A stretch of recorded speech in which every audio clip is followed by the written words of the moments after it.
So,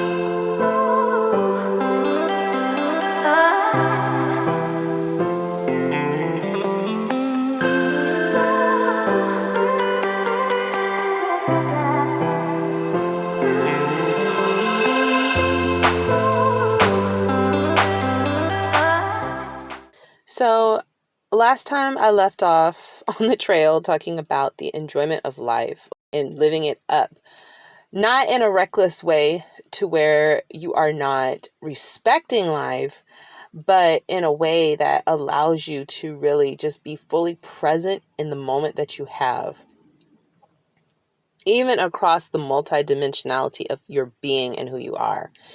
And right now, I feel like that is so important because so much around us is really pushing us to a space of being anti-life and not respecting the life force and the energy that we have with which to create and to exist and to be. And really just distracting us with a lot of things that don't really make sense in the big scheme of things, so that ultimately it steals your energy, the energy that you need to live every day, away from you.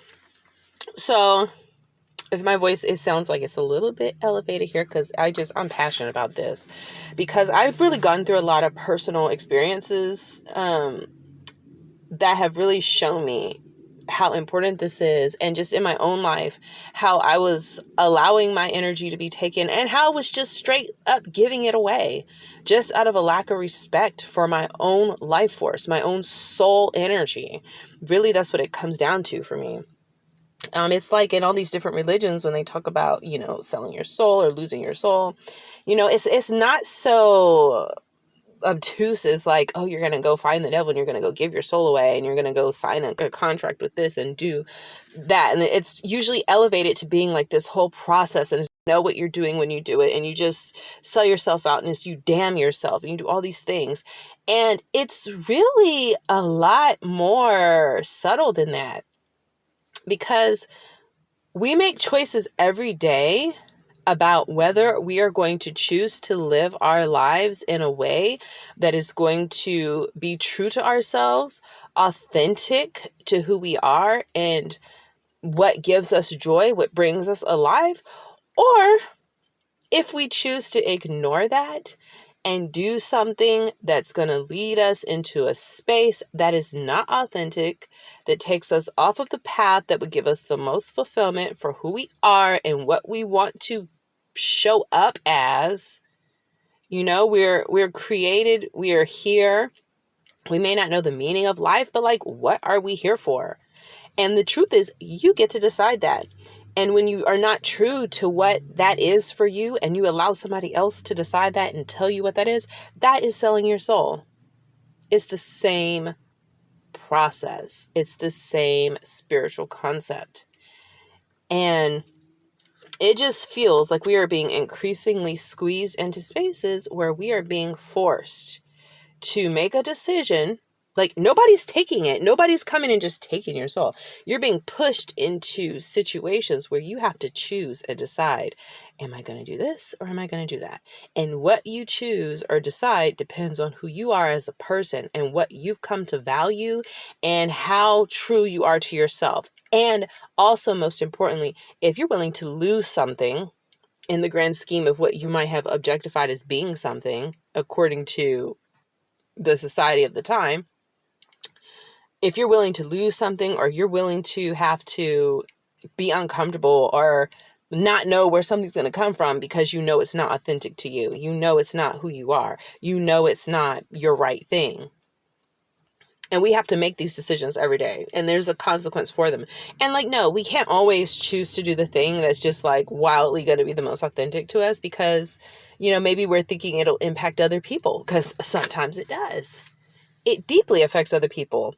And this usually happens when we make a decision to do something or live a life or build a created web of connections that are not authentic.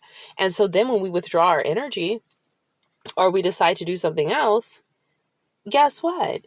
like it's bringing down towers for people around us, or it's causing this ripple effect, this butterfly effect for other people, because we are choosing to put our energy elsewhere, because we were feeding and upholding a structure around us that was based on inauthenticity.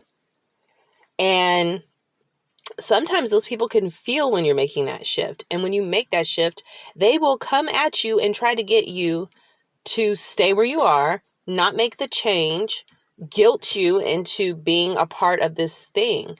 And I just see a lot of this energy happening right now in my own life to a certain extent. And then also I could see how on a macrocosm, this is also happening, to where we are increasingly experiencing pressure for not doing things that go against who we are.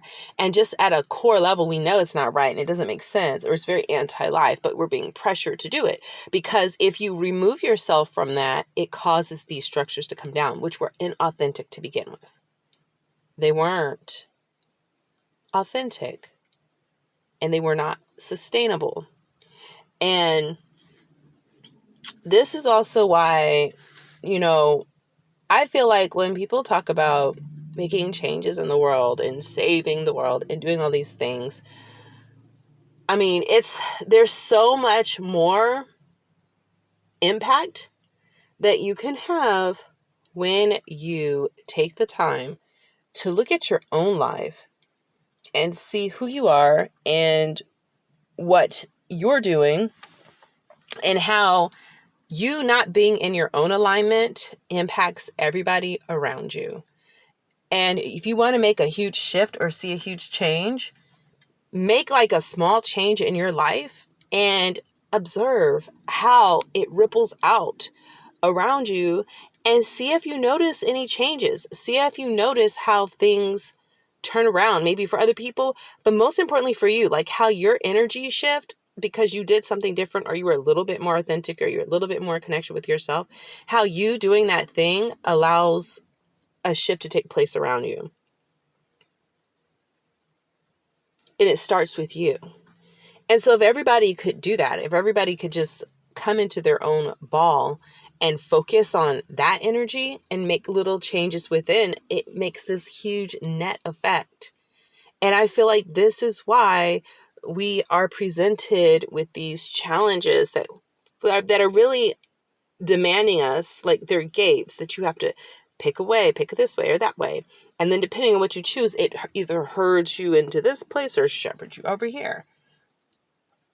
But you can't blame anybody for it, because at the end of the day, you chose what you were going to do. And whatever you chose, even if it's in complete ignorance, you get the consequence for. And I also realized, like in my own life, like even in times when I felt like I was being like duped or kind of led astray or whatever, even in that, like there's other parts, like there's other elements to it, to where internally, and this is where the soul comes up. This is where like your intuition and your ability to connect with source, like that part of you that comes up, and it's always speaking to you. It's always letting you know. It could come in the form of feeling like uneasy or feeling down or feeling like you're off or feeling like whatever. And the more that we like become numb to that, the more we go deeper and deeper into situations that are not in alignment with ourselves and with our soul. And that's what it's telling us. And I feel like our society, like instead of obviously trying to encourage people to, figure out what that is. Why do you feel off about that? What makes you feel this and that? It's like, well, here's how you deaden that emotion. Here's how you take this substance, or you get this pill, or you could do this, or you go get this, whatever, so that you could just get over it and just deal with things as they are. But everything inside of you is telling you that what you're doing is off and what you're participating in is not right. And I feel like we can also make ourselves feel better about it by saying, well, everybody else is doing it, so why shouldn't I? That's just how it is. Everybody's unhappy. If everybody's unhappy, why should I be happy? And I feel like we've gotten a huge wake-up call to just the temporal false nature of these kind of constructs and how quickly those rugs can be ripped out from underneath us. Because then you have to deal with, at some level, the ego and pride level of saying, you know what, I've been selling myself out for so and so years, or I sold this out for this long to be a part of this structure because everybody was doing it. Now it doesn't exist. What am I going to do? And I think it's hard to have to sit with ourselves and recognize and say, hey, I sold myself out and I wasn't true to this. I wasn't true to that. And so now I need to do something different. And it's, before you could do something different, you have to sit with the fact that you have, beyond anything else that's happened, the worst thing you could do is you deny yourself. You play yourself. And I feel like that's the biggest, you know, trick of this kind of energy. People want to say you're selling your soul to the devil, whatever, is that you do it to yourself. You can't blame anybody, because even if you could point a finger and say, well, this person was doing this and they did that, but it was playing off of your own vices. It was playing off of your own weaknesses, your own lack of psychological, spiritual, emotional fortitude to make decisions that are going to be in alignment with your own best interest. And if you can't choose to do something that's going to be in alignment with yourself, then really you're signing up for and giving consent to whatever takes place. You see?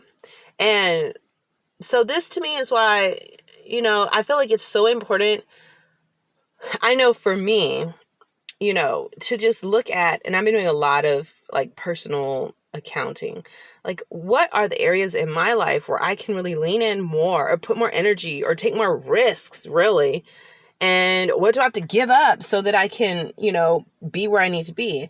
And then once I started doing that, I started realizing some of the things I was giving up were not things that I ever had in the first place, and they were not based on a reality. They were a part of the structure that I had kind of concocted and put together from a broken place, from a place that was not in alignment with soul energy.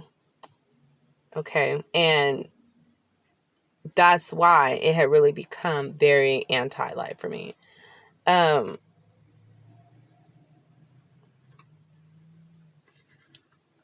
One of the things also, I think, that kind of, you know, lights my fire up with it too, is seeing how this is taking place on such a huge level, and how easy it is for individuals to just tune out and disconnect even more. Because when we're faced with, you know, certain challenges or just certain very harsh truths, it is so much easier to just disconnect and like go into a created, made up fantasy world of like